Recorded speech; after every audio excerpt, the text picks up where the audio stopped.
It's been a while. It has been. Spoilers and offensive content to come. You got it in several seconds, Devonil. Your name is Devonil. My name is Carlos Eel. And we are Two Fat Guys Talk. This episode 133 of our prestigious award-winning podcast. Our schedule is whatever the fuck we feel like. Our personalities are dependent on the day and the moon cycles and the news cycle. The air pressure in the air. We live in a world of weather extremes and diseases. And this is the dystopia we now find ourselves in. It's not quite Tank Police, Dominion Tank Police, but it's close. What we need are some tank police, some evil cat girls, and a main character who wants to fuck her tank. Dominion Tank Police was weird. I actually believe you're speaking more about Tank Girl than Dominion Tank Police. Dominion Tank Police was an anime that had this. I don't know much about Tank Girl. Okay, well, the whole wanting to fuck your tank is definitely Tank Girl. That was a live-action movie. I remember the English dub of Tank Police had an English theme song, too. It was like, Tank Police, feel the power that they got. Tank Police, we'll give it our best shot. Tank Police. And so forth in that early fashion. dub tunes like that were actually done in English could be so jank, but yet so awesome. It was a good song. The dub itself was whatever. It was 90s dub, but it wasn't bad.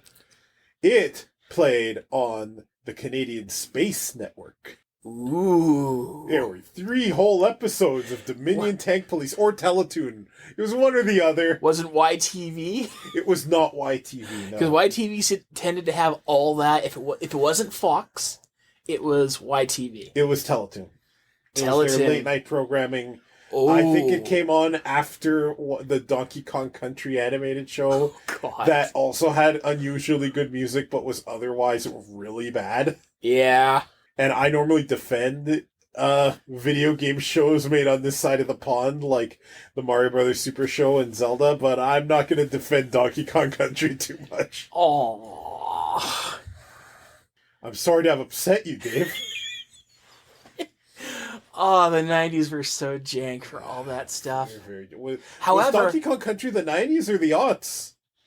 I don't know. Was Dominion Tank Police the 90s or the aughts? I'm not going to look it up. Something that doesn't really matter because it was the late 90s, early 2000s that anime became a lot more... Oh, what's the word I'm looking for? Bad? No, not good or bad. Anime has been progressively getting worse since No, it the 90s. hasn't. Yeah, it has. No, it hasn't. Have you not seen... Dave, you're like, Carlos, I have this cool new manga to show you. Carlos? It's really neat, and it's another isekai. You're going to take that back.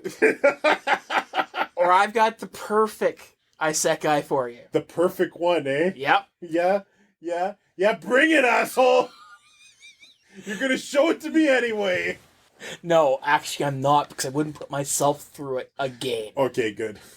Anyway. Good, I'm glad you have some standards. It was the late 90s, early 2000s where anime became a lot more available in North America, where we started to get dubs of things. I mean, we didn't get Ava until the late 90s kind of thing, and that was one of the first big ones. Times I wish I just have never heard of Neon Genesis Evangelion. You know, I don't... That hard G sounds wrong to me. I don't blame you, but... Am I glad I watched the show? I'm glad... I'm glad I did. Have I learned something from the show? Again, no. I don't believe you. Are there lessons and feelings and whatnot that I can take away from them in a positive light? Once more, no. Just no, all across the board.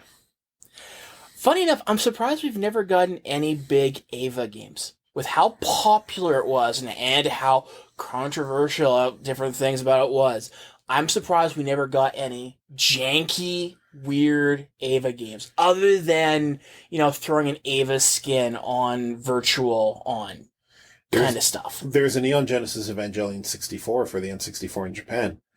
Not only did it have most of the series and End of Ava, the movie, in it, but it had an alternate ending where Shinji kills all the 12. and doesn't go through instrumentality, but I'm not sure what that ending is, because God, good luck finding that anywhere on YouTube, anywhere. Really? Okay. People have told me it's not a great ending anyway, but whatever.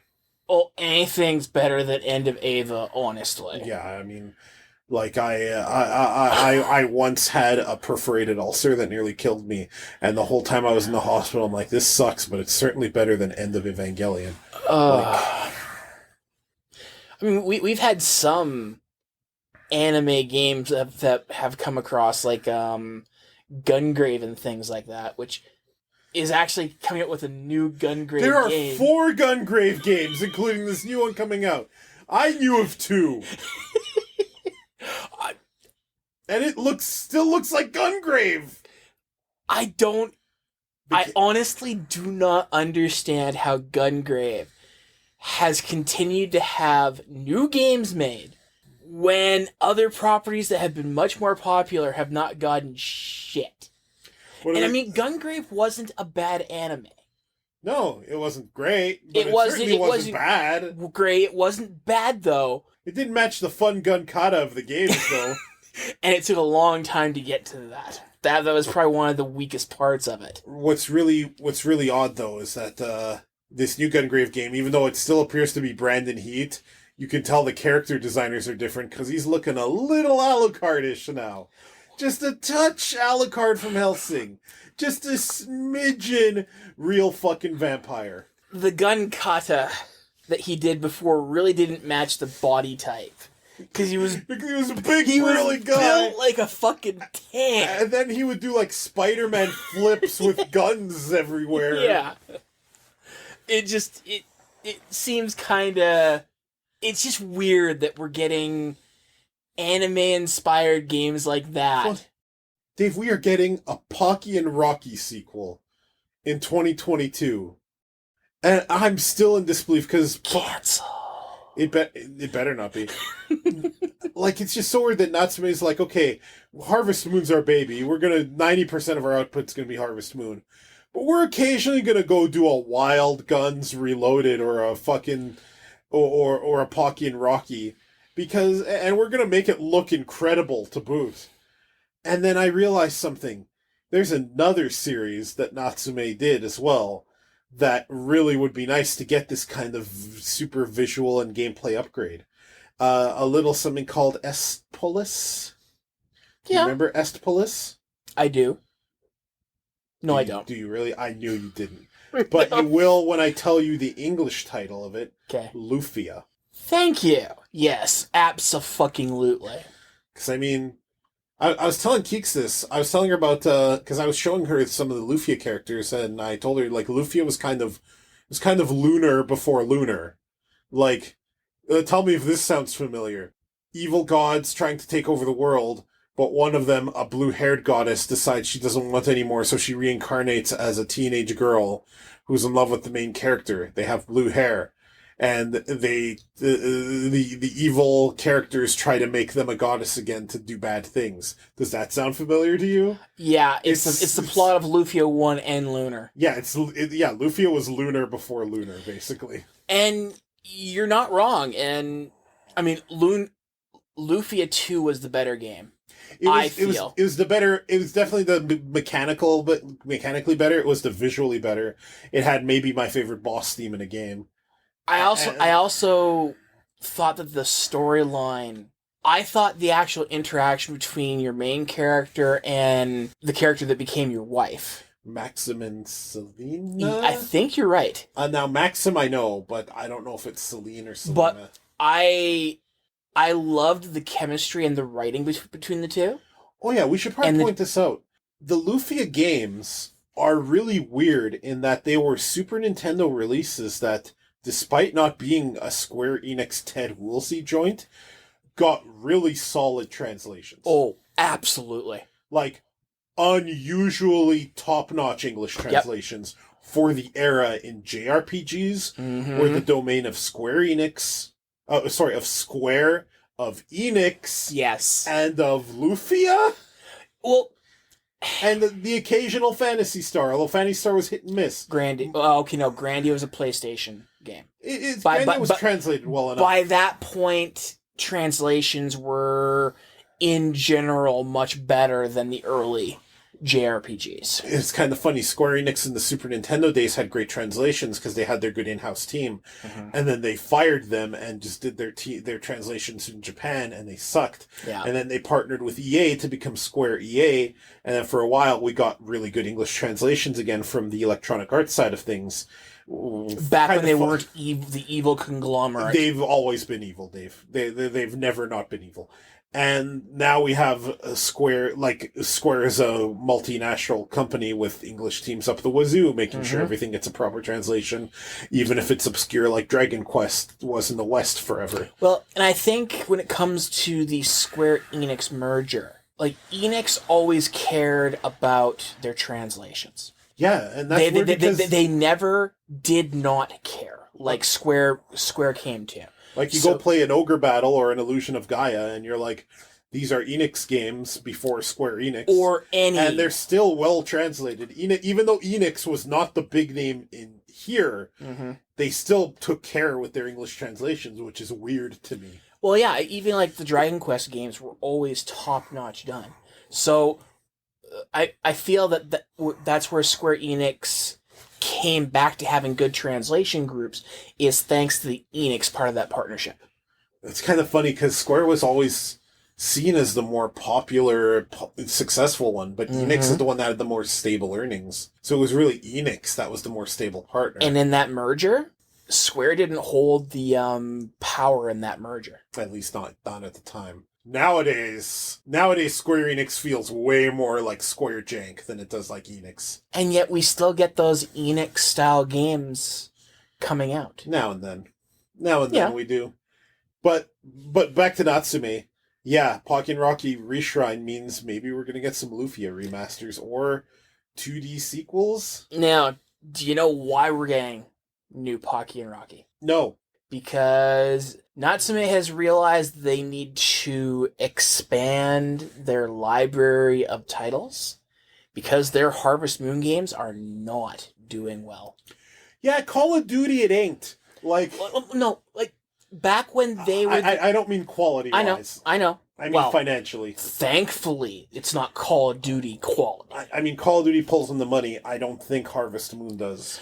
It used to when Harvest Moon was the only game in town to do what it's doing. But once... Natsume owns the Harvest Moon license. So they can still be making Harvest Moon games. Sorry. They lost the license to Harvest Moon. They can sell their old games under the Harvest Moon title. Now they're doing story of something. They've got this... Oh yeah, isn't it that they're doing the ones where you can actually be in gay relationships? And the Harvest Moon holders are the ones that are being real hardline. No, I think that's wrong. I think that's my still owns Harvest. Let's look it up in the middle of the podcast and cut out all the dead air. Harvest. Sorry for the editing. Or whatever. Neil Young Harvest Moon official music video. Harvest Moon Consultants. Harvest Moon game. Oh yeah. It's the first game in the long-running Story of Seasons series. Let's look up that series.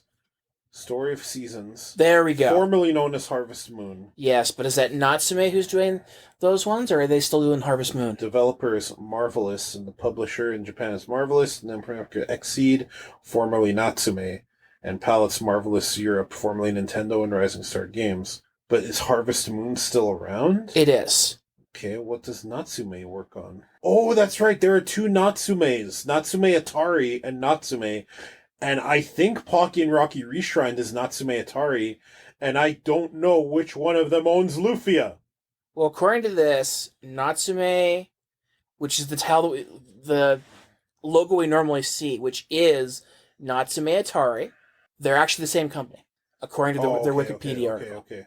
Well, now Wikipedia is not... And it's not super reliable, but I think in this case we can assume it's probably Natsume.com is their American subsidiary. NatsumeAtari.co.jp is their Japanese. Why are they called Natsume Atari? No idea. Are they even related to Atari? I'm not digging that far in. However, Okay, the point their titles are Harvest Moon, Lufia, Pocky and Rocky, Rune Factory, Real Fishing, and River King. Cool. Back to Pocky and Rocky. I am so hyped for this game. And as you should be, because it looks like they're doing a very, very good job doing a new game. It looks great. We have tangented so hard, we haven't even started our official list of topics. That's fine. Let's jump to the first topic. What have we been playing? Okay, let me do the song for this. Hey, Dave, what have you been playing? I've been playing games. I hope that they're not lame. Your name is Dave. That's a rhyme. And this is what we've been playing. Dave, and that was a waste of my time. Dave, do you want to go first? Sure. I've been playing Dying Light 2, which came out on Friday. Yeah. Been playing a bunch of Dyson Sphere. Yeah. I think you've told me about this game before. Quickly refresh my memory, though. Dyson Sphere is a automation kind of game. You harvest materials, you build machines that build other machines, and ultimately your role in the game is to make a Dyson sphere around the sun. Yes.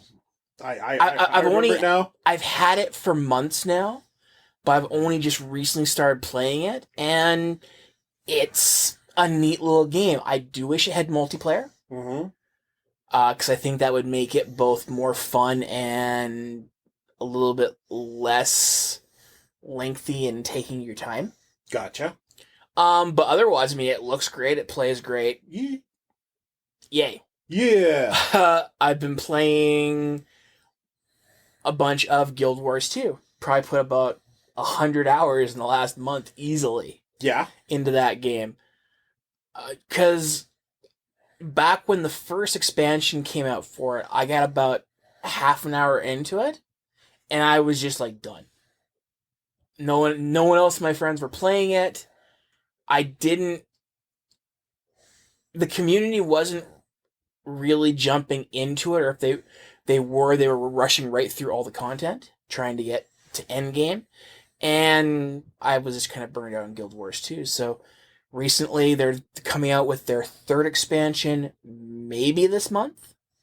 So me and just maybe, Well, a little inkling, a suggestion of an expansion. They've said they want to bring it out in February, but they've also haven't given a date. So there's some thoughts that they might delay it to make sure it's up to the quality of the previous ones. And each one they put out has been a high-quality product. Of course, they're still doing their Living World stuff. I think Guild Wars 2 to this day still does more in their Living World content drops they do every couple weeks, every 2 weeks to a month, than WoW does an entire expansion pack. So it's kind of criminal that I haven't given it the time over the years I really should have. It's just so much better than WoW. And yet, everybody plays WoW, so of course you want to play with your friends, so of course everybody migrates back to that fucking game. But the new content has been cool. I mean, I've gone through the first expansion pack, and now we're into the second content patch, and the second expansion, rather, and they actually added mounts into the game. And they've added in different mounts that do different things. Like you've got a kangaroo one that lets you jump really high in the air to do different vertical maps. And I mean, I've loved Phantasy Star Online 2's... New Genesis's verticality. They tend to go a little bit higher than Guild Wars 2 does, but I think the verticality in some of these stages is way different. So it's a lot of fun that way with the different mounts. It's been really cool until you start trying to do any sort of end game crafting. That's where you realize just how much of a time sink they want you to do, or spend money. Granted, they don't ask for a monthly subscription, so it's a lot easier to drop a few bucks here, a few bucks there. But when it comes down to you factoring that okay, I could spend the next 25 hours making money, or I could drop $10 and just not. Or I could just go jerk off for a while. Yes, because that's going to help you in Guild Wars. It might. It won't. Depends where you aim. Aim your ejaculate. There's no jerk off mastery you can work on. Fuck. When will society learn? Which is actually an interesting thing they added to Guild Wars 2. Jerk off mastery? No. They added masteries into the game for different categories, and you had to do them as part of each expansion pack.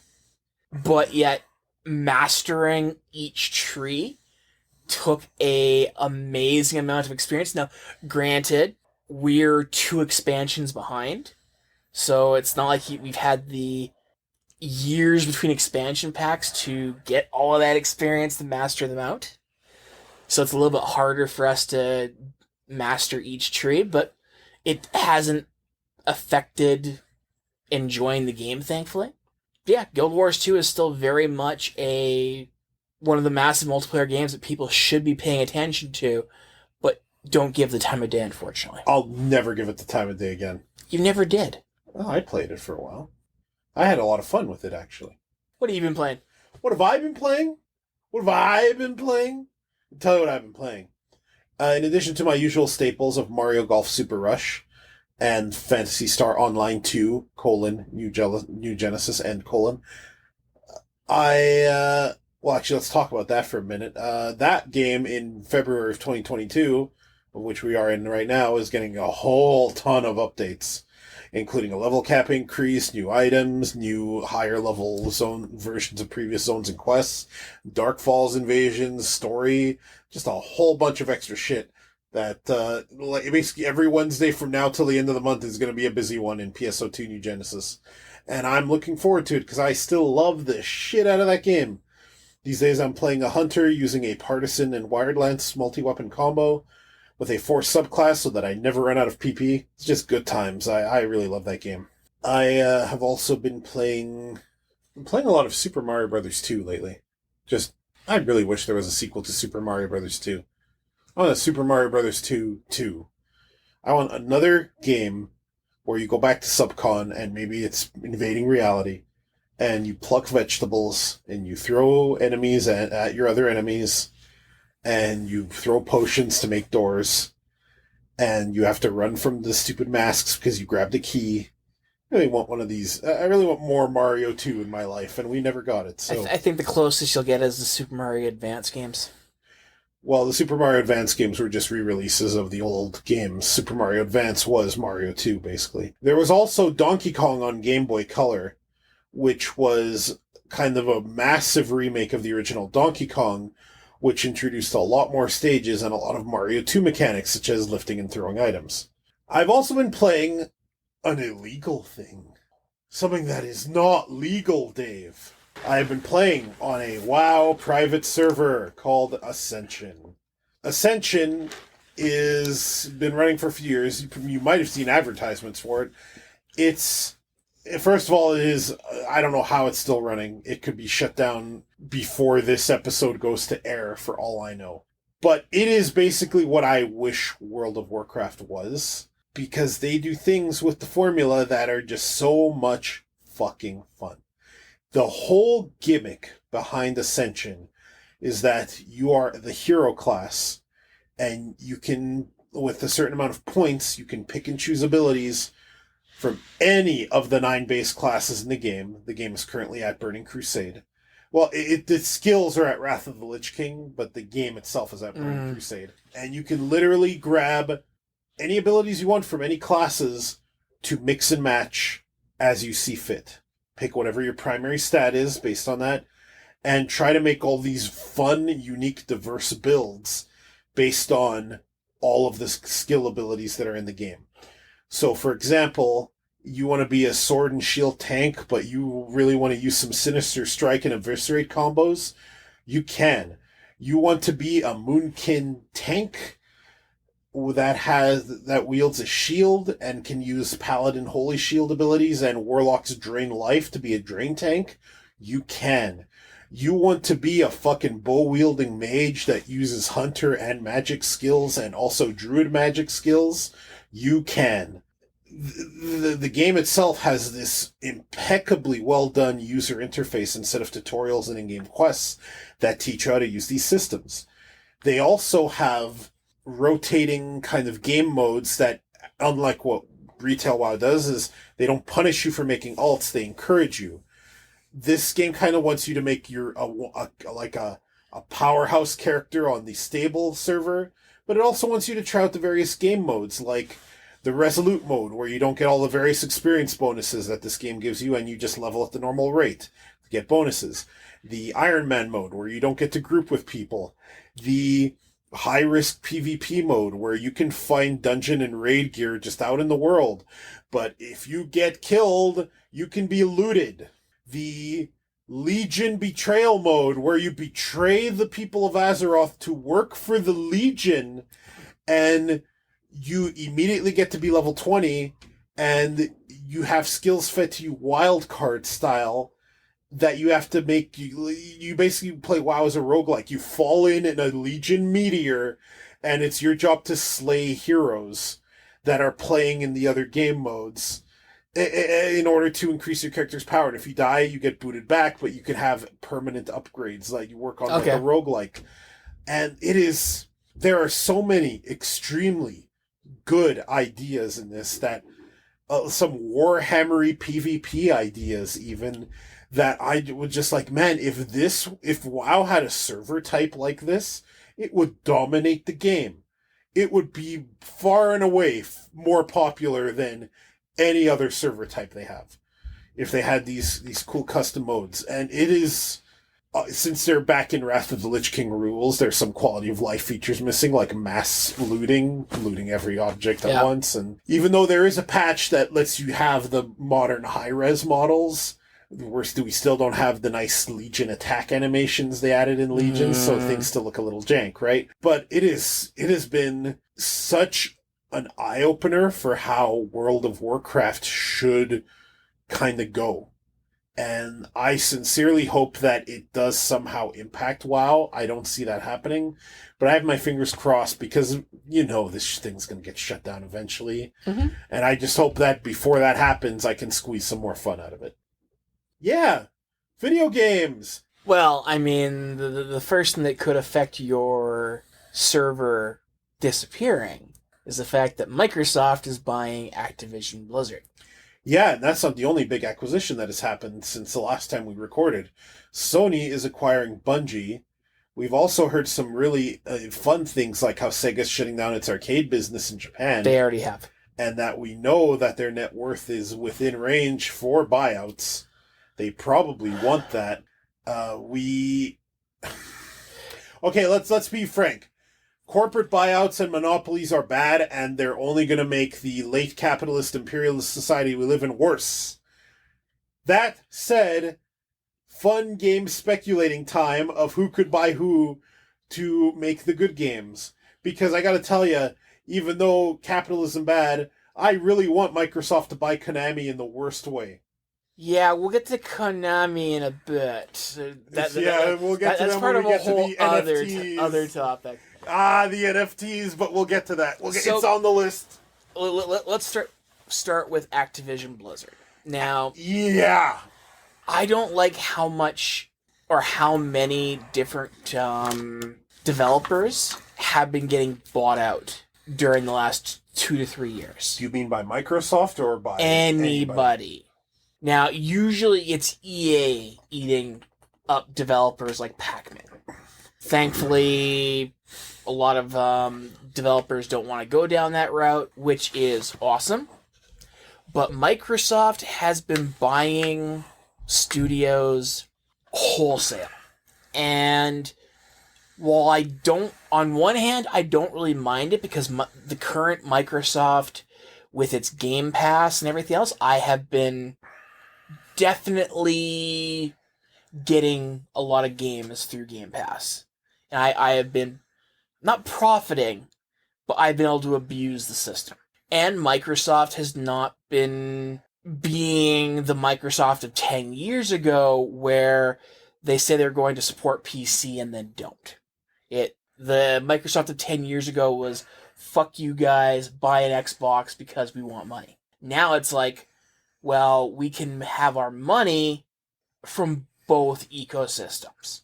So them buying up studios left, right, and center doesn't hurt me because I've got a PC, I've got a PlayStation 5, and I'm not against having an Xbox, but I have no need to have an Xbox in the current environment because Microsoft demands that their games are on both PC and on Xbox to hit both ecosystems.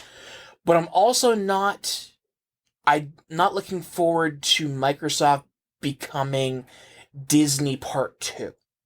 And with the acquisition of Activision-Blizzard and all the other studios they've gotten recently, they're starting to look like Disney. And that is not a good thing. Well, again, though, I think that's a given in this discussion. I think it's a given that this kind of corporate takeovering is bad. Now, don't get me wrong.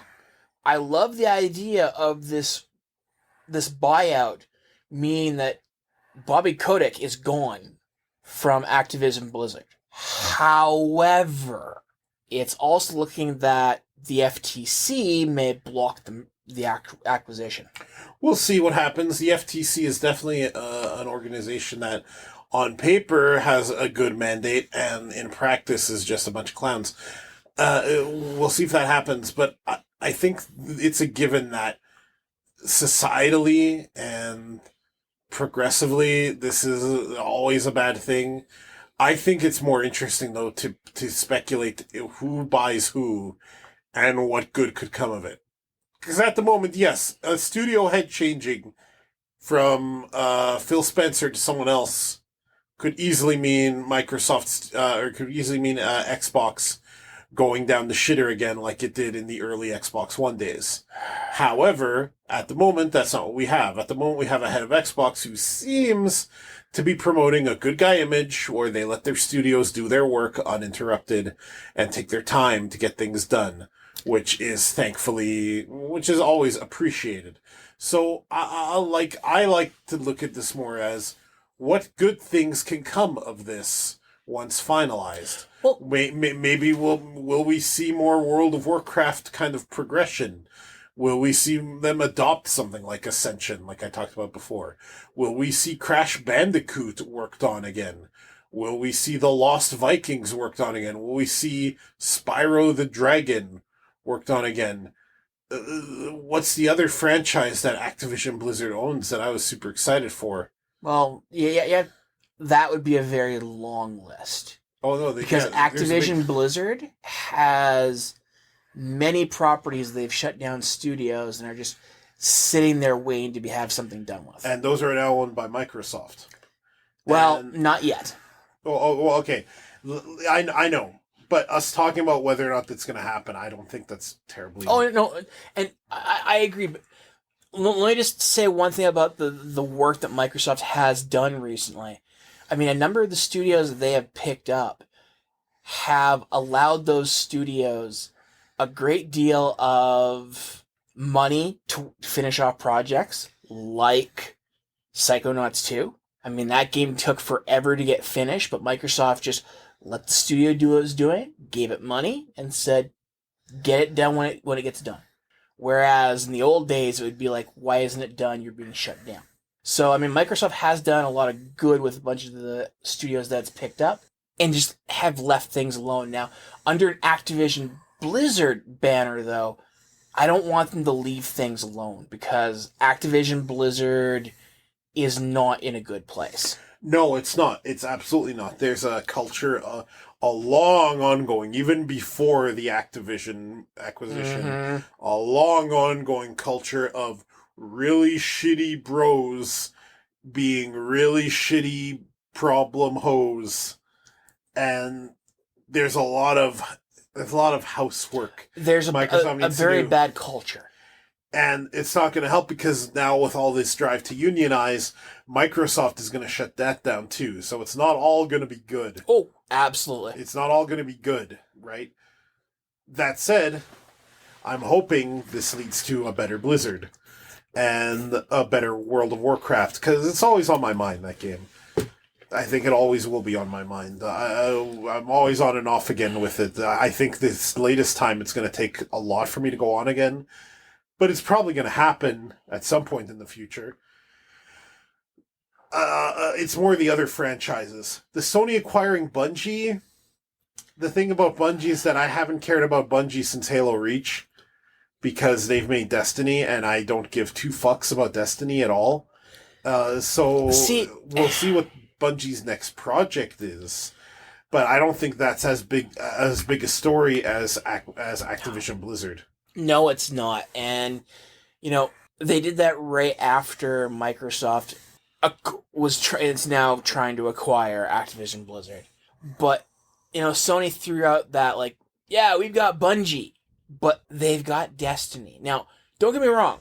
I have played and I have liked Destiny 1 and Destiny 2 for its mechanics. The shooting felt right. The jumping around the maps and everything else felt right. But the storyline and the gameplay has never really felt right. Bungie has tried to pull off another Halo-style game with Destiny, and it's made money. I cannot deny that. There's nothing Halo-style about Destiny. Destiny is Diablo. Destiny has much more in common with Diablo and PSO than it has in common with Halo, despite the perspective and the controls. That was my problem the moment I picked up and played Destiny, is I played it for 15 minutes and I'm like, this feels like trash and the enemies are garbage. And this feels like it's a loot game. And fuck this. I'm not going to argue about the loot part of it, but the shooting, I'm sorry, having put a lot more time into the game than you have, when I play Destiny, I feel like I'm playing a looter-shooter version of Halo. The shooting mechanics and everything else, it's a solid shooter. I have no doubt that the shooting feels like Halo, but it's not a Halo-like game. No. And that has always been the problem with the game. And I remember the preview scenes of the story of Destiny looked so cool, and then that was all dropped for the looter-shooter thing. Well, so, yeah. I mean, the Sony buying Bungie doesn't mean shit to me. No. Unless Bungie starts working on some other interesting projects, and who knows, they might. I doubt it.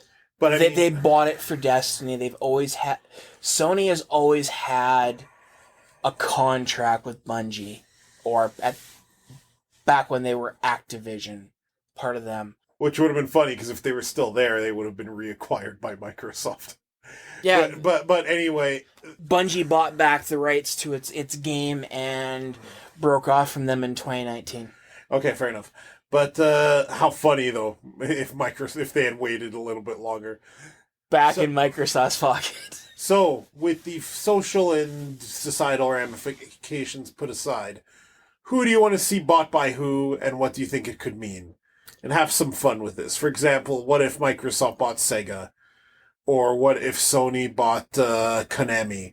That kind of thing. Microsoft and Sega have always had a pretty positive relationship themselves. But so have Sega and Nintendo. And so have Microsoft and Nintendo, so who knows? Microsoft and Sega might be a good fit for one another. Yeah, really the only one of that group that doesn't fit is PlayStation and Sega.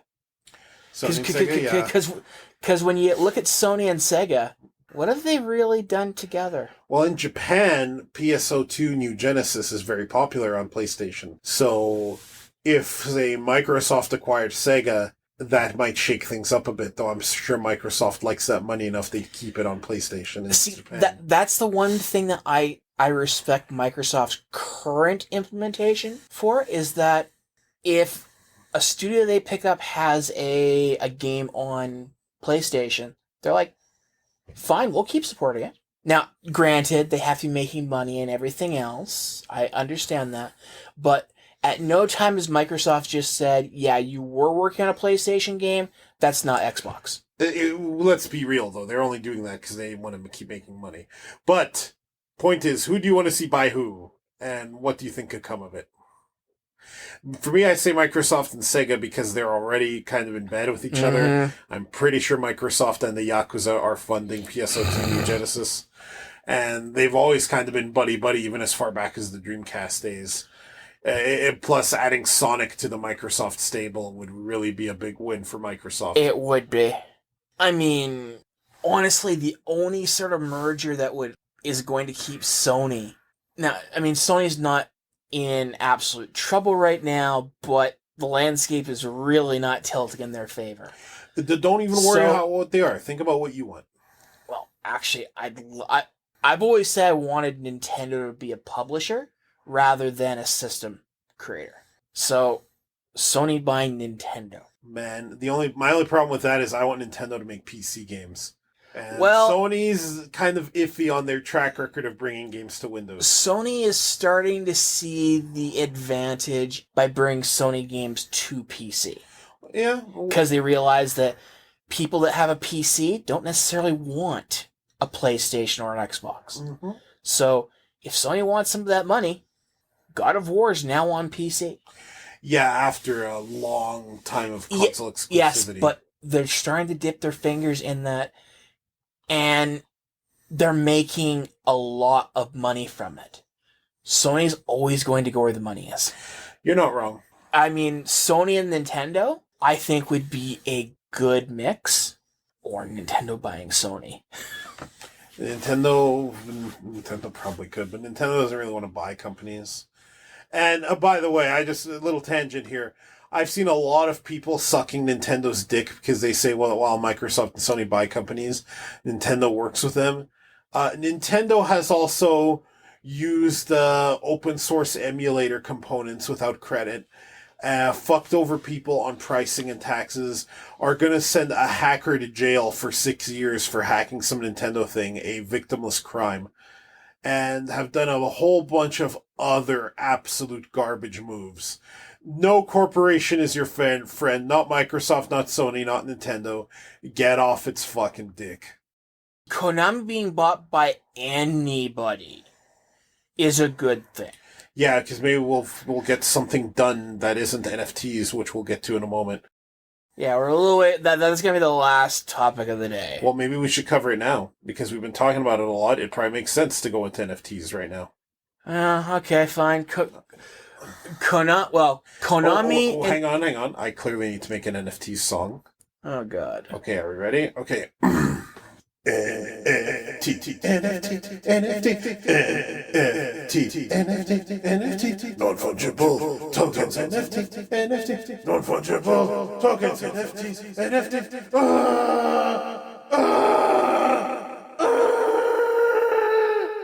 Do you have put the echo effect on?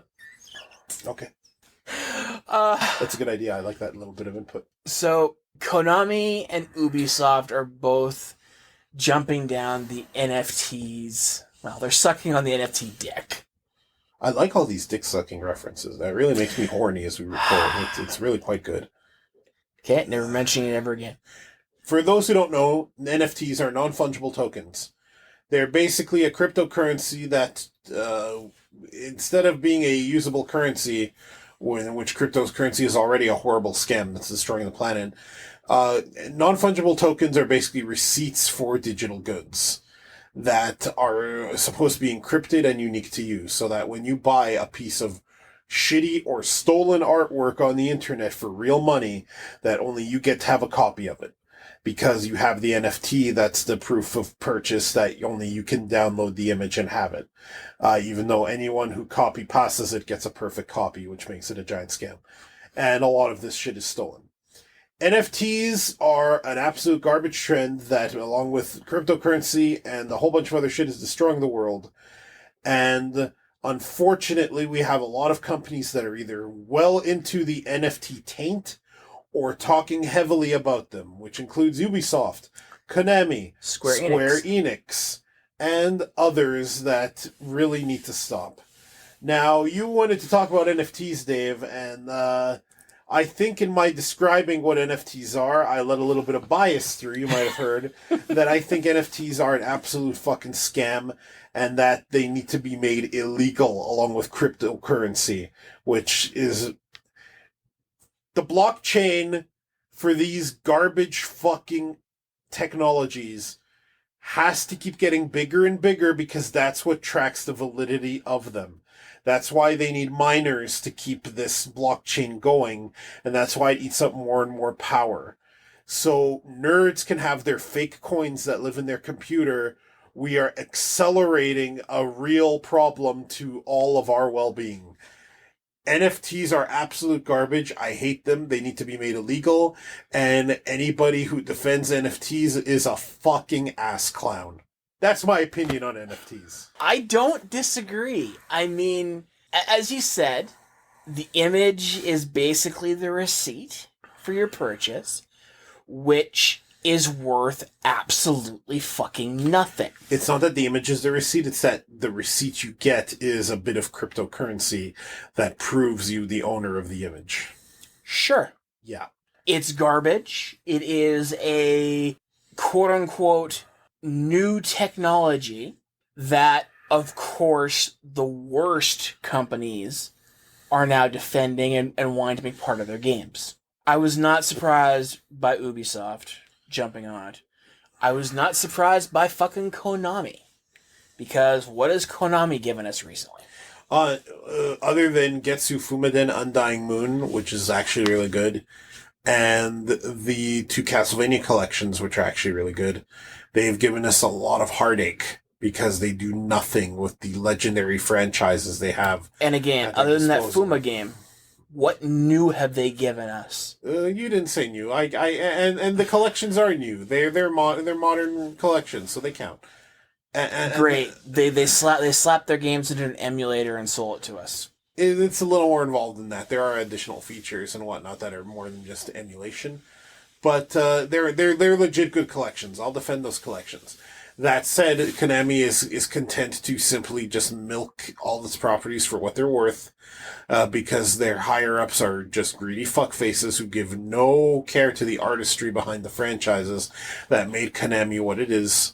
They don't give 2 shits about no Castlevanias. They don't give 2 shits about no Contras. They don't give 2 shits about no Metal Gears. Nothing. They just want money. Mm-hmm. And they're unfettered greed, and so it's absolutely no fucking surprise that they get into NFTs.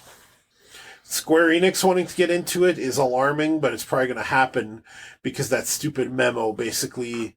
I've learned how to read executive speak, and you can tell when someone's going to bullheadedly charge into a stupid idea based off a fucking memo. Mm-hmm. And I just hope that they get so much backlash from people that they step back and go, whoops, you're right, we shouldn't have done that. We'll do it in secret later, so you'd have no time to protest. Well, and I mean, the worst thing they could do is try and shoehorn NFTs into FF16. No, I don't buy any new phone that doesn't have a headphone jack. That is a absolute non-starter. You can show me the coolest phone in the world, and if it does not have a headphone jack, I don't want it. Fair enough. At all. Similarly, any video game that is peddling NFTs is not being played by me. It's that simple. I am not participating in this fucking scam. I do not blame you. So FF16 better not fucking have this shit. Like I said when we were all watching the Game Awards, I don't like VR. VR is a stupid trend, but me and the VR people have a common enemy, and it's NFTs, and we need to team up to take down the NFTs, and then we can go back to killing each other. Nah. We're like the Alliance and the Horde. Bigger threat, kill a bigger threat. I don't like your face, orc, and then fighting. Pretty much.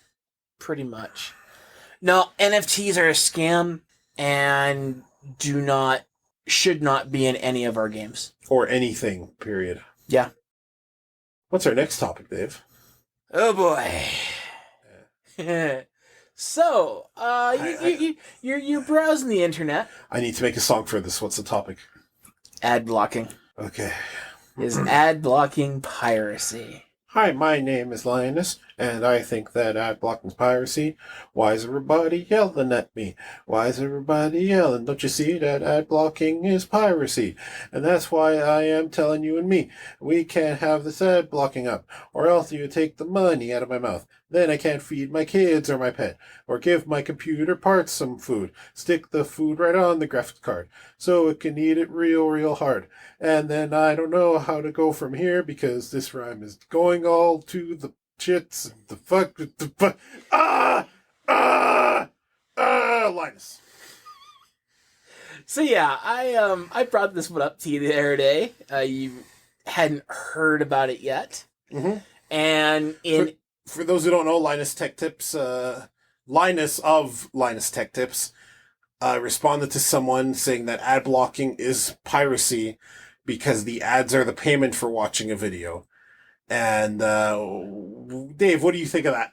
Yeah, I respect Linus and the things that he does on his show, on his podcasts and everything else, and I can even sort of understand why he's saying what he's saying, but yet I think it's completely asinine. I think I've actually had more enjoyment from watching other people tear his tweet apart in the past week than anything before that I've seen people go after Linus for. As I said in my own reply to him, ads are not payment, they're ads.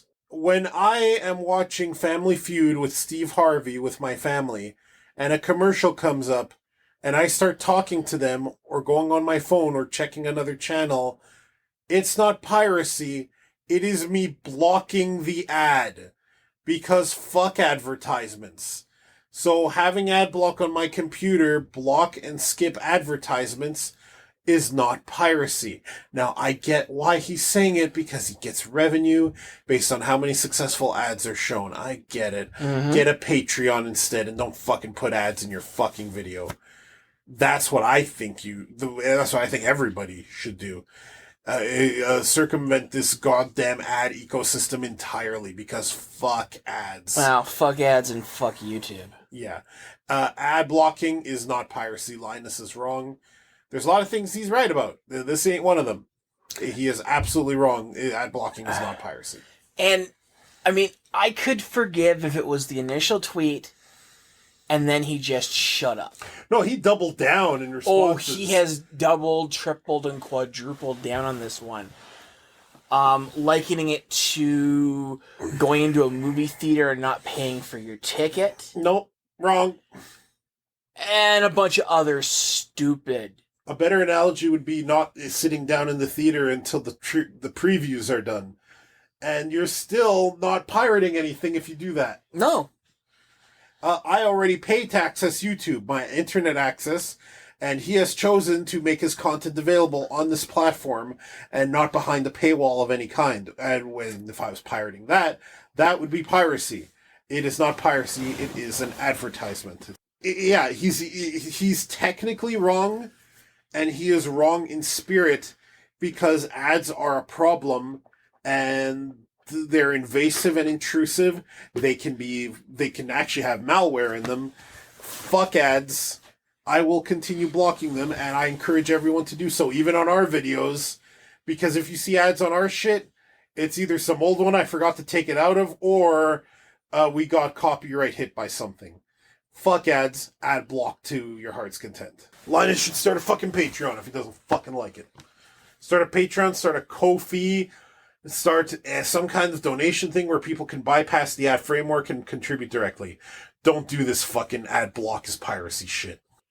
Yeah, and again, I understand why he's saying it like that. Oh yeah, me too. I completely understand. Especially when you see people, when people are asking me to subscribe to their channel and they're showing off the graphic of, of the people who have watched my last show that had, 1 million views, like 9% of people were subscribed. And subscription numbers matter to YouTube for the advertisements and for pushing the show on the front page, etc., etc., etc. I get it. I used to get really annoyed at people who were like, please subscribe and everything else, but I understand why they want it. We don't do that. I have on more than one occasion called us the best podcast on the internet. Yes. I don't know if I've ever told people to subscribe. No, we haven't. But if I have, I don't think that's wrong to do. No, that's pausing a choice. I'm not saying if you don't subscribe, you're literally putting your dick in my anus. Quite literally. You're supporting piracy. And you're supporting piracy. You're doing both things. But it's just, I understand why people want the subscriptions, why they want people to watch the ads so they make revenue. I get it. We're nowhere near that, so we don't give a shit. And I would much rather have a Patreon that people could support rather than doing YouTube. That or Ko-fi, Coffee, however you pronounce it, which I've been investigating. Sure.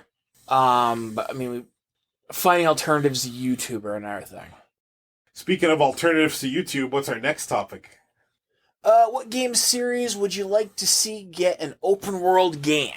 Okay, Jesus Christ, alright. Now, before we get into this one, okay, I want you to tell me more about the new Pokemon game. I forgot to tell you about that back when we were talking about what we were playing. Yes. Shit. Well, we're going to make it its own topic. We're going to talk about Pokemon Legends Arceus. Here we go. Gotta catch him all. Gonna catch him, a heart so true.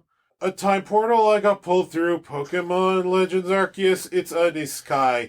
Because you're a teenager who got taken to another world in the past by Arceus and has to catch Pokemon. Gotta catch him too. Wait. You're not joking. No. It's a nice guy.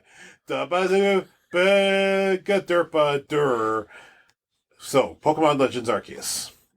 Here's the premise of the game. Your character has been time portaled into the distant past of the Sinnoh region by Arceus, into what was called Hisui. And it is a Pokemon open world game where the focus after you do a bunch of intro quests is just to catch Pokemon and complete research tasks, which involve catching Pokemon unseen, defeating Pokemon, seeing Pokemon use certain moves, etc. It's a pretty involved Pokedex. If you never cared for any of the trainer battles, the weird plot lines or whatnot of Pokemon, this is probably the game for you. Because it's about as close to a Breath of the Wild Pokemon game as we've gotten. Really? I've heard a Hard Drive article jokingly say it's the game everyone wanted in like 2011. And that's right. Huh. It does a lot of things right. You can freely move around the map for the most part. It's not fully open world. It's like PSO2 where there's regions. Okay. Although you can't freely walk between them. You have to pick to move between them. And even as a Pokemon battle is happening, which is a turn-based affair, you can move with your character, get different vantage points, get in between the moves, which gets you knocked back when that happens, and actively try to catch Pokemon during the fight going on. You can even get behind them and sneak attack them to have a higher catch rate. You can even run far away from the fight to kind of trigger you running away automatically to summon your guy back. You can pop out your Pokemon to grab berries from trees for you, break minerals. Different Pokemon in the wild will respond differently to you. Some will go right up to you and be very genuinely curious.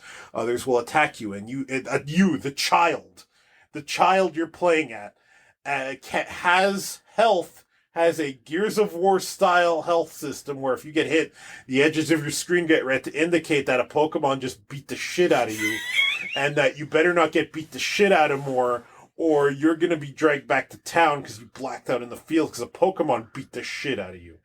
Because back in the past, people are still figuring out Pokemon. And most people in town, in Jubilife Village, which would later become Jubilife City, I believe, most people in town are like, Pokemon are fucked up. They're weird. You see that guy walking around with a Pokemon? What a fucking hero.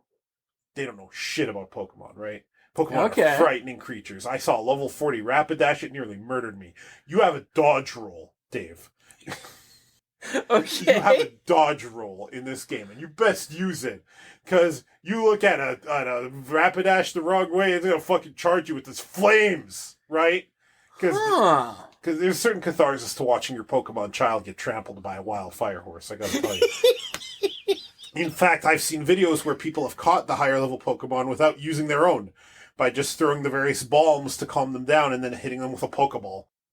Even the turn-based battle order, when you're in a turn-based battle, is a little different because it works like Final Fantasy X now, where speed means you can get multiple turns in a row. It's not just turn 1, you go first, turn 2, same order. So it's more like more Grandia.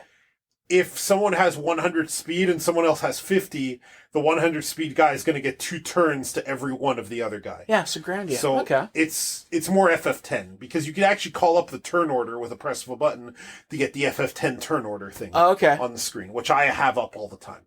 It is an experiment. They've rejiggered how a lot of the moves and statuses work. Like there's no longer a full sleep status, there's a drowsy status, which makes rest really good. Because all rest does is make you drowsy, and when you're drowsy, your attacks just sometimes don't work. Instead of you being asleep for 2 full turns.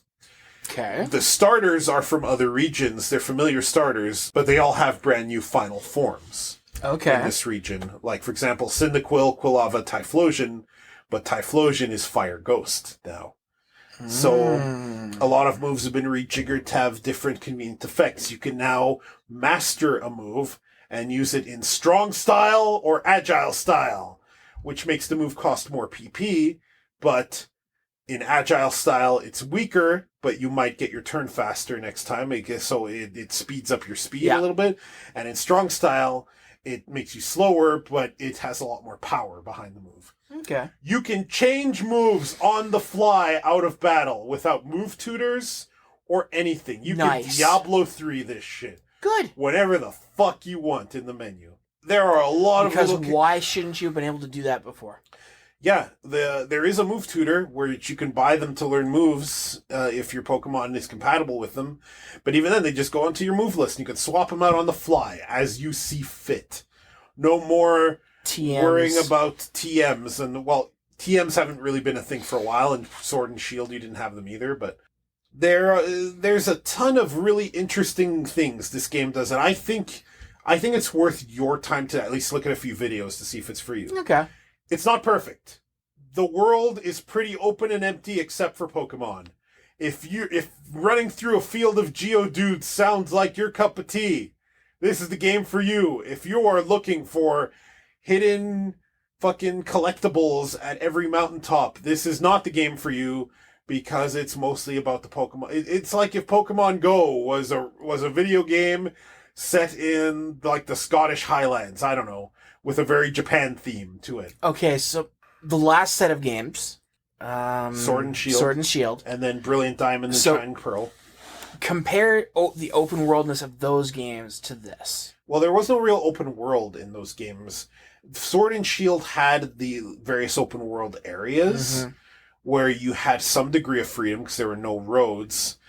You're still on a path. You still had to actively run into a Pokemon to initiate a battle to even have a chance of catching them. Yeah. You couldn't crouch into the grass, sneak behind them, and beam them in the back of the brain with a Pokeball to get a higher catch chance. Like, that couldn't happen. This feels more like your Ash, where he didn't always fight a Pokemon to weaken it. Sometimes he just threw a ball at the right time. Okay. So, those open world areas in Sword and Shield were more... They were more just like any other area, just bigger. So there's no gigantic system, there's none of that, right? There is no Route 5 that you walk down a corridor. Literally, the exploration areas are really big, and you can generally go whichever direction you want. Okay. For better or worse. Now, there are bad things about this game. Okay. Some limited inventory that costs an arm and a leg to upgrade, or you can leave your stuff back at your house. Mm-hmm. Apparently, there are some storyline plot threads that are just never resolved. Okay. Although there's apparently DLC coming, so who knows if it's free DLC like Mario Golf or not. Changes to the formula are nice. I would argue there could have been more, because there are some things that are missing, like giving your Pokemon the ability to hold items, or Dynamax or Mega Evolve, but in the context of the lore of this game, it makes sense. You're in the past. although you are a modern person in the past. Any reason why you were thrown back into the past? Time-space rifts are a plot point. I'm not sure where that's going to lead just yet. Okay. This game is not pretty. No? This game looks like it's the one that should have come out back in 2017, and Breath of the Wild should have come out now. This game is not pretty, Dave. Compare the graphics to the last game. This game looks like it could have run on a GameCube. What? This game is not pretty. Visually, it is completely functional. You are not going to be prevented from seeing where you're going, but it is ugly. Like, the textures aren't great. Sword and Shield wasn't ugly. No, this game is. The textures aren't great. There's some fairly obvious slowdown at times. The skybox is whatever. The water effects are worse than World of Warcraft's. Oh my god. Okay. This is not a pretty game.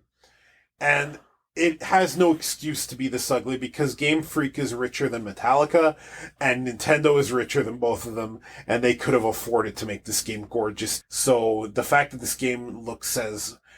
I should note, the character models and the Pokemon models and the attack animations are all great. Those actually have... I'd say they never look better. Okay. It's the environment that doesn't look good.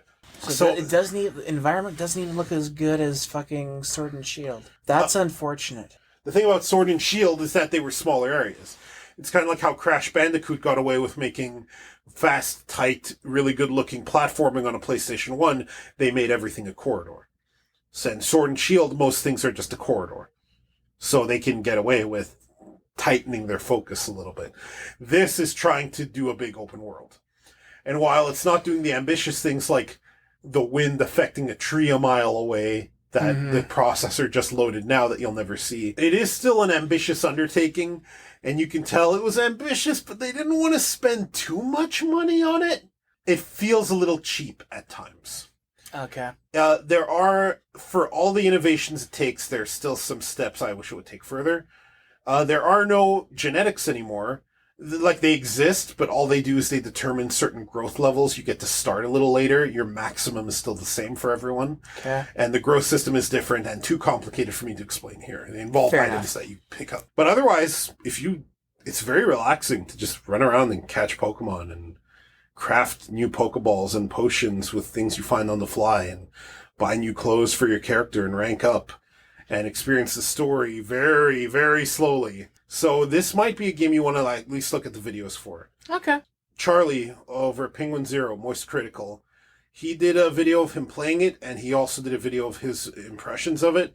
And the impressions are generally not favorable, but he still really liked it. And a lot of his opinions are very valid on this game. You might want to check out his video on that. Okay. That has been our segment on Pokemon Legends Arceus. A game that I think is worth people's time. What other games, though, do you think would benefit from an open world system? Well, now we're in the proper open world topic, so now I have to go to another song. Okay. Oh, open world. Where are you going, the open world? Will you fly along a tower, open world? Will you glide up like the grass in open world? Will you open world? Open world. So, games should be open world or might benefit from said system. You want to let my neck rest a little bit and let my throat rest a little bit, and you start this one off? I can start this one off. Thank you. Right off the top, a game I don't want to see go open world is Castlevania. Because whenever they've tried a more open world system, it just has not worked. Yeah, those 0 times they've tried it. You're not talking about Lords of Shadow, I hope, but there's nothing open world about those games. God of War is open world. Breath of the Wild is open world. Oh, hang on. Skyrim is open world. There's nothing open world about Lords of Shadow. I disagree wholeheartedly with your definition of open world then. Okay, by open world, I don't mean it's a 3D game. No, it's not. Because by this definition, Mario 64 is an open world. When I say open world, I mean You mean generally Breath a of the Wild. big, uninterrupted, wide area you can traverse with few or if any loading zones, where a big gameplay mechanic is that this whole world is a stage. Now, obviously, the Elder Scrolls has been doing this forever, for better and for worse. Fallout. The big one that caused a lot of a renaissance in this in Japan and in the West is Breath of the Wild.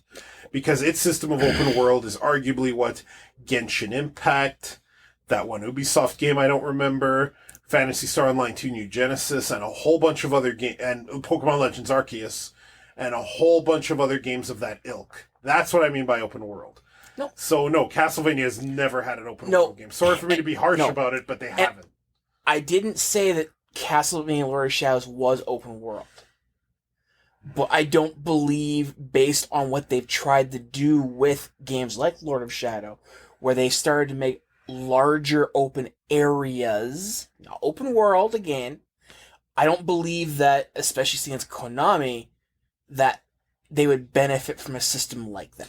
Well, if Getsu Fumada and Undying Moon has taught me anything, it's that Konami's not going to in-house this. They're going to license it out. And I was going to say Castlevania as one of mine that could potentially be that.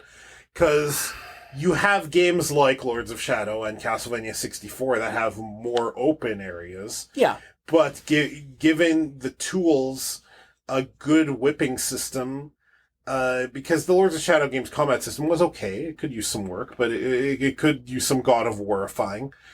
Like that in a much more broader playground could lead to a lot of fun. Grappling mountains and grappling hooks with your whip and exploring a big seamless castle sounds like it would be a blast. Okay, so maybe I need to open my mind a little bit on this one, and you need to open world your mind. I need to look at beyond the studios that own their properties. Yeah, have fun with this. Okay, Dave, we're not executives deciding which one of our games are going to be open world. We're two idiots on a couch an open killing time. Attempting an open world Castlevania within the Konami corporate ecosystem is going to be a failure. Don't worry about the corporate So ecosystem. I'm going to look beyond that then. Yes. Go beyond plus ultra. So yeah, if they wanted to God of War Castlevania, that could absolutely be neat. Because you've got the way to the whip automatically gives you ways to traverse chasms and everything else. Give that fucker to Nintendo. Let's Breath of the Wild it. That would be fantastic. I mean, God of War game, the open world system that it did with the new God of War was fantastic. I love that game. It's a good game. Looking forward to Ragnarok. Yeah. Not just for the fact that I get to kill other gods. I mean, let's introduce an Egyptian version of that. Let's get into all the... Oh, you never saw the draft for what God of War 4 was going to be, did you? Like, Kratos was supposed to meet, like, Balthazar, Melchior, and Gaspar, and, like, start protecting Jesus at one point. Like, the God of War had some ambitions. Did you know the God of War devs consider his meeting with Shovel Knight canon? And that Kratos did, in fact, meet a man who, by his own admission, wielded a shovel as deftly as any would wield a weapon of war? Called them the ghosts of shovels? Neat. Definitely could have gone somewhere, I guess, but I'm quite happy with where they went. Loki's totally going to end up killing Kratos in the end. Well, I mean, I don't think Kratos is going to die. I think that he makes too much money, and even if he does die, he'll come back in a robot body of some kind. They're going to make 3 games. By the end of the second one, Loki's going to try and kill him. And by the end of the third one, Loki and him will make up, but Kratos will die. Because it's going to go with the whole son killing the father mythos that it always has been. Well, we'll see. It'd be nice if they didn't do that, to be honest. Games that I'd like to see get an open world, I think I've talked about this before, but back around the time when Spider-Man 2 came out, and there was that big open world Spider-Man game, that's actually another good example of open world games, as most of the Spider-Mans yes, and Infamous. Yes. And even Grand Theft Auto I believe would count as this formula. Yeah, oh, abso-freaking-lutely. At the time, I thought it would be cool for there to be a Knuckles Chaotix open world game. Chaotix Detective Agency, where you use Knuckles and the various abilities to traverse the city and solve mysteries and do shit. And now with Sonic Frontiers being a Sonic open world game, it seems that I'm kind of getting that a little bit, quote unquote. We'll see. I would love to see this form. If there is going to be a WoW Realm Reborn, like is being rumored for the next expansion, kind of neat to see Warcraft go down this territory. But it doesn't even have to be World of Warcraft. This could be, back when Warcraft 3 was being developed, it was supposed to be more of a small squad-based strategy game. Which I hated. Fuck you. Before they decided to go with the boring real-time strategy formula. Maybe Warcraft 4 could go back to that idea, and it could be a more intimate thing where you have smaller parties of individual, more fleshed-out characters going through that kind of world. It would be very fascinating to explore Azeroth and the Eastern Kingdoms in that context. Okay. And every other place in the world of Warcraft, from Outland to the Shadowlands, like... That would be neat. I hate how just about every strategy game at the time decided that smaller, more intimate groups was where strategy players wanted to go. That's where I wanted to go. I fucking hated how Warcraft 3 in multiple missions would deviate to these small little groups. I wanted to build giant fucking armies and crush maps. Warcraft 3 was the first Warcraft game I was actually going to play until they changed their mind on that shit. I understand where that's a mode that people want. I do. I just disliked how every game and its mother decided that was the formula they wanted to go down for a couple of years. It bugged the living fuck out of me because you had really competent, really good games like the Warhammer RTSs and everything else, where I'm not against hero units, okay? Hero units are just fine, but don't give me, 3 or 4 units around this hero unit, and that's all I get. I want them to be the focal point of my armies that I'm sending out to crush stuff. I still need them important because doing that gives you a lot more storyline interactiveness with everything around it.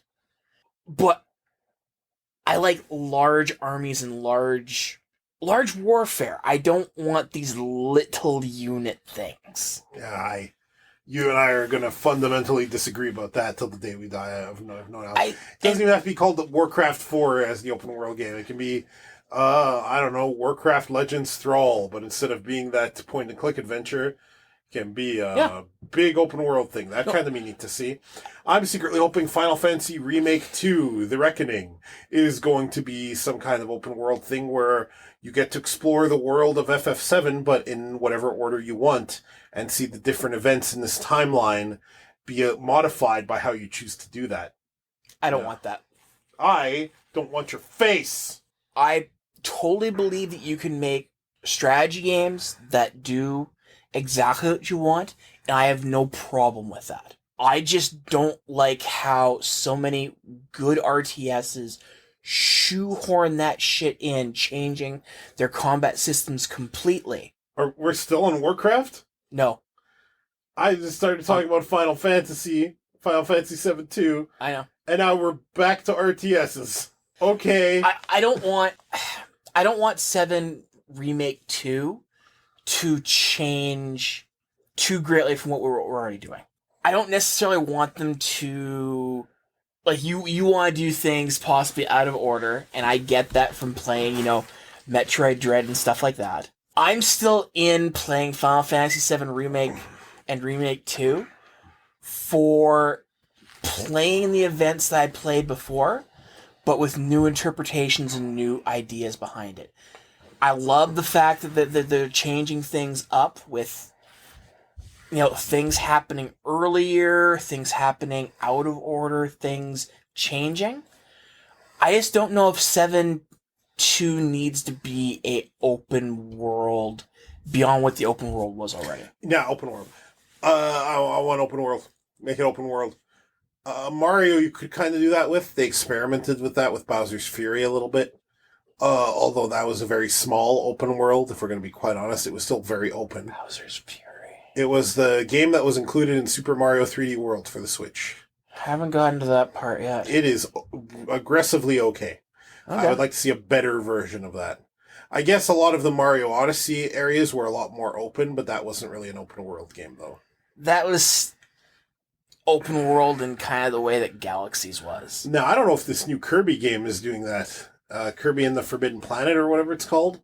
It sure seems like it. It seems like a no-brainer to do it for that. I've always wanted to see kind of an open world or open space Green Lantern game. Believe it or not, I think I'd like to see some kind of game where you're a Green Lantern and you can choose. Maybe you have a few planets you can visit, but you can freely fly around them and do missions and do various things with your Green Lantern-y powers. That would kind of be a neat thing. A more flight-based open world.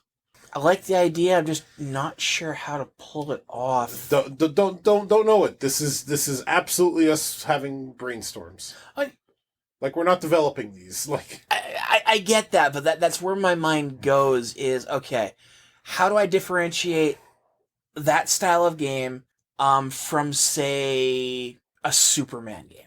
There have been no open worlds. I don't know if that's actually true, Carlos. I think there was a Superman game where you did have to kind of just defend Metropolis. It wasn't very good. No. But maybe that counted. I guess with Green Lantern, you could... since Green Lantern... Superman, despite being very much able to take cosmic threats, is more of an Earth-based hero. Mm-hmm. Whereas a Green Lantern is a lot more cosmic. You could even have multiple core members be playable. Which would be cool. Yeah. Yeah, no, I and that would... open world, open universe. I guess superheroes are very easy to do that. Even someone like Wolverine has a lot of wall climbing, agility type things that he can do. Well, I mean, look at one of the announcements that had me really pumped from the Video Game Awards. The Wonder Woman.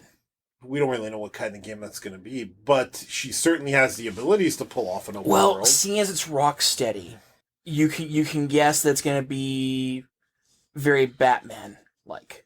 Well, yeah, and it's kind of funny because I remember the first Arkham Asylum was very, very Metroidvania. Yes. It reminded me a lot of Metroid Prime, actually. Yeah. Whereas the later games, when I looked at the videos, because I didn't really touch them, they reminded me more of a more ambitious open world, but still with those trappings. It's kind of hard to classify. Well, but you're exactly correct in that. Arkham Asylum was very Metroid Prime-ish. Whereas Arkham City became more of an open world GTA Batman game. Mm-hmm. And that worked. Don't get me wrong. I mean, all they did was make the areas much larger compared to what you did with Arkham Asylum. And it worked. It was a fantastic game. We're definitely in an open world renaissance, especially out of Japan, but absolutely the world over. And I think we have Breath of the Wild to thank for that, because Breath of the Wild showed that you can take one of your best.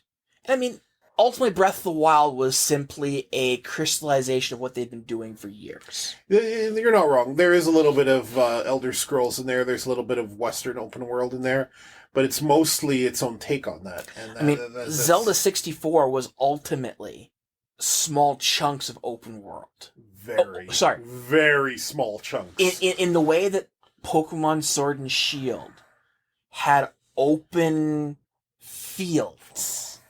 That was what ultimately Zelda 64 did back then, is they introduced open fields, so things felt a lot larger and with more places to go. It was still closed off little environments, but I mean, Breath of the Wild just took that idea and ran with it. It'll be interesting to see the kinds of games that come from that genre going forward. I mean, ultimately, the most open world Zelda until Breath of the Wild was probably Wind Waker. Wind Waker there's no probably about it. Wind Waker was absolutely open world. Yeah. Fuck, the dungeons were part of the regular world. You could see the outside and even glide away from them. So it was open world, but we're kind of cheating a little bit because of that's why the big barrier that separated this open world of islands. It's open world in the same way Sea of Thieves is, I guess. I hate that game. Great water effects, though. Oh, fantastic water effects. And I mean, I guess if you had a crew, you might be okay, but that is not a solo/2-player game. If I had a crew, I'd try it. A game I don't think would lend itself well to the open world be something like Crash. No, I disagree. I think Crash Bandicoot could absolutely do it, especially since Crash Bandicoot has had various abilities that could translate to that. The real question for me about an open world Crash is, what would the plot be? What would the reason for it be? And I can't really fathom that, but I mean, it could be done. It could absolutely be done. You could do that with Spyro the Dragon. You could do that with other things. I think the difference there, though, is that Spyro has had, again, the open field mythology for just about forever. Crash has never really done that. There was a couple games that had a more open area focus, not unlike some of the examples we've given, but never true open worlds. Yeah. In fact, I'd even argue something like Jak and Daxter was really never a true open world, but they were designed in a way that it sure felt like it. I'm talking more about the first game. I have not played 2 and 3 to any degree. I would know what I'm talking about. Fair enough. 1 was definitely more tight set pieces. 2 was definitely more open world, and the 3 went very well open world. Let's get stupid. Let's get dumb. Why stop now? FIFA open world. Oh, fuck off. Okay. Really? Soccer? You come out with soccer and you're just kicking the ball around the dilapidated I Am Legend City, looking for goals. Well, at least you've made FIFA more interesting. And every goal you score restores a part of the city, but it also brings in the dark referees that attempt to red card you. And these red cards are these giant monoliths that come down and attempt to crush you.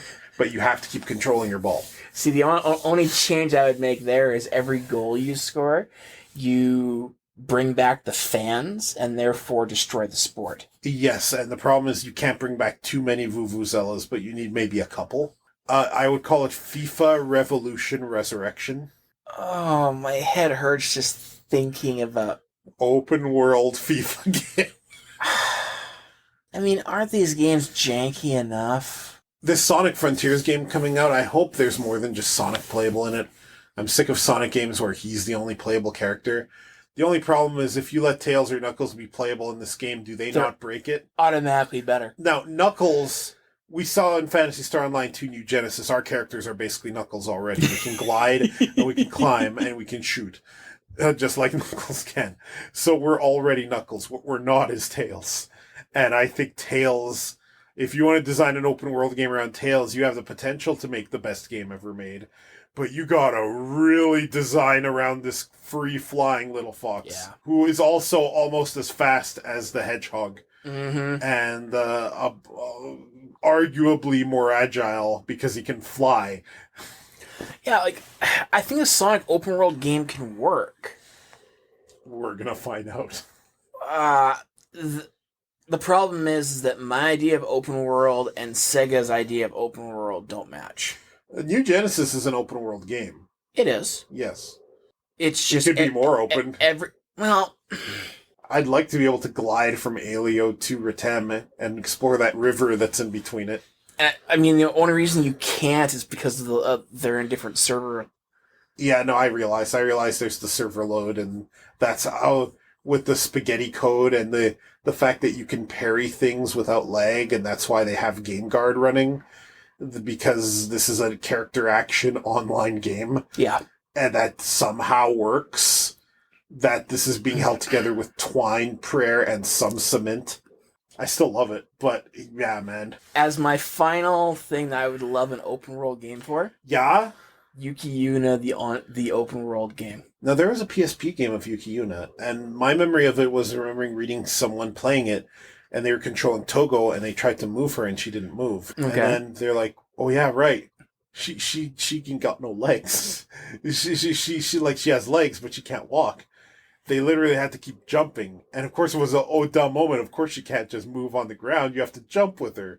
Because she has to jump with her spider leg things. The Doc Ock ribbons that she has, right? But it's so funny that's the detail. They don't let her walk with those because you can't walk with the cripple, I guess. It's like... Which tells you how early in the story that is. My only issue with a Yuki Yuna game is that if the world of Yuki Yuna was a little more expansive, we could have had that maybe as a sequel where they're exploring the restored Earth. Because I don't really want to explore the Jukai. First of all, it's going to hurt my eyes. And secondly, there's not much to explore. There's a giant tree in the middle and a bunch of branchy branches. And that's it. Well, I mean, we still haven't seen the end of the current Yuki Yuna season. Yeah, the one that's just a big apology for season 2. But I mean, you could make a game after that is open world exploring. Would you go explore the city and do Hero Club shit? Go save a kitten? And then when the alarm comes, go kill an eldritch abomination? And then go back and eat udon? I don't see why you couldn't have all these things. You're right. This would work. You could actually play as each one of the characters, or switch back and forth. You could add new, interesting storylines. You could even have playable guardians. Oh yeah, I know. You could play as Mabuki. That'd be pretty cool. And her squad. I mean, while this all works, and I want to read your newsletter about it, I still would like some kind of after thing where they're exploring the Earth. But and there's that's some what kind of new that is what I'm saying. Oh, I thought you meant more like in the context of season 2 and 3. No, I'm where talking you're still in the firewall after. And exploring the Jukai when things invade. No, I'm you're talking after. completely after, where there are leftover abominations and stuff like that. Like, I would be doing it literally as a expansion open world sort of system where you're going to actually take back cities, and that would give you more resources and everything else to then build further out and literally take back the planet. Yeah, you could do that, and jumping and running around as those girls would definitely be a lot of fun. Especially if the enemies were worth fighting. Yeah. There was a Yuki Yuna crossover with PSO2 where you got some outfits, but quite honestly, it would have been neat to fight some Vertex, because your characters in PSO2 could probably handle them, right? Yeah! You definitely have the tools to handle some Vertex. You fight Eldritch Abominations daily, and the Vertex are just another Dark Falls thing. Exactly. So, it would work. Yeah, it could work. You know what? You're not wrong, Dave. I poo-pooed on your idea for a bit, and I was wrong too, because this is an interesting idea. Well, I want to read your newsletter, and I want Takahiro to definitely get his people to contact your people, and I want a cut of this, even though I didn't think about it. But I want it to be a full-fledged game, not just a portable system game. No, you don't want it to be on PSP. You want it to be on a real man system like the Game Gear. So after we get this Game Gear open world game... Sorry, you're right. It should be on the Switch. It should be on the Switch. Fuck that. Be on the power of Steam Deck. It could be a fun game. Yeah, me too. It could be a fun game. I definitely play that. Yeah, I think that would be neat. Devonil, are we finished? I think we're good for now. Folks, we are Two Fat Guys Talk. We are the best podcast in the world. Even though I listen to way better podcasts than us on the regular, we are definitely the best. I'm contractually obligated to say that. Go to twofatguystalk.com, leave us voicemails if you like what you've heard and you want your voicemail read on the next episode. And be sure to go to our YouTube channels, which you can view at said website, twofatguystalk.com.